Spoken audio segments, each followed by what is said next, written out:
ঝিলিকের কাছে থাকা প্রমাণ দিয়ে ঝিলিক পিয়ারকে পুলিশের হাতে তুলে দেয়। এমনটাই দেখতে চলেছেন 2 শালিক ধারাবাহিকে।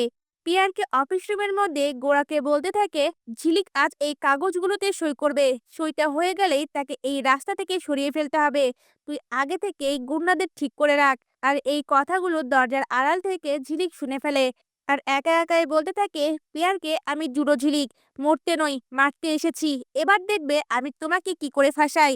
এরপর দেখা যায় পিয়ারকের অফিস রুমের মধ্যে সেই কাগজগুলোকে সই করার জন্য ঝিলিককে ডাকা হলে ঝিলিকও কিছু কাগজ নিয়ে পিয়ারকের সামনে গিয়ে দাঁড়ায় আর বলে ওঠে, আগে এই কাগজগুলোতে সই হবে, তারপর আপনার কাগজে। পিয়ারকে সেই কাগজে কি লেখা আছে জানতে চাইলে ঝিলিক তখন বলে ওঠে, এখানে লিখা আছে আপনাকে আর লিগালি আমাকে দেখাশোনা করতে হবে না। আমার দেখাশোনার ভার এখন অনিমেষ রায়ের। এখন এই কাগজে আপনি সই করার পরেই আমি আপনার কাগজে সই করব। তখন অনিমেষ রায় মনে মনে বলতে থাকে, একবার তুই আমার কাগজে সই কর, তারপর তোকে আমি আর বাঁচিয়ে রাখবো না।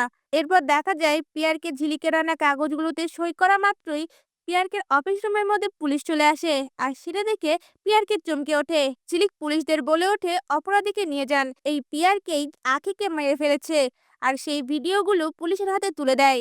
তখন রেগে পিয়ারকে একদৃষ্টিতে ঝিলিকের দিকে তাকিয়ে থাকে। এমনটাই যদি নতুন পর্বগুলিতে হয়, আপনাদের দেখতে কেমন লাগবে? আপনাদের মতামত আমাদের কমেন্টে জানান। ধন্যবাদ।